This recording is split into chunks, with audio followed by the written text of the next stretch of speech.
I have another question from an attendee. Why not just store all docs in TrialPad? What additional use is DocReviewPad? What additional tools does DocReviewPad and other apps have that TrialPad does not?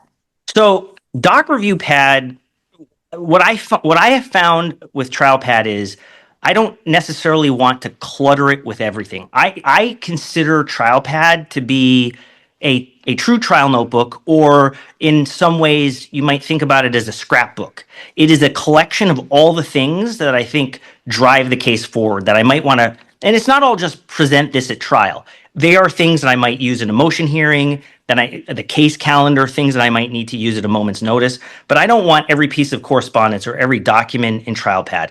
If I search TrialPad in the middle of trial or a hearing or a mediation, I want to know all the actionable documents that I need are there. The other thing is, if you're someone who really just wants everything all in one place, is DocReviewPad and TrialPad will exist right on your system at the same time. So it's not hard to run an export immediately on the fly and get it into TrialPad. I've done that a number of times. But your question was more specifically about the tools that you have.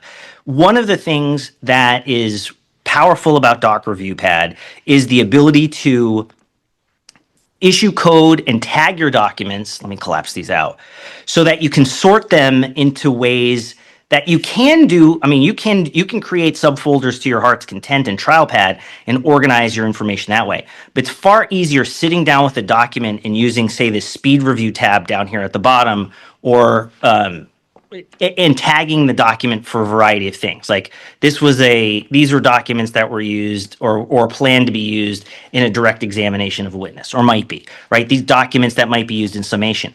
The advantage to doing this is when you export them into TrialPad, TrialPad will automatically create folders for each of those issues that you've coded.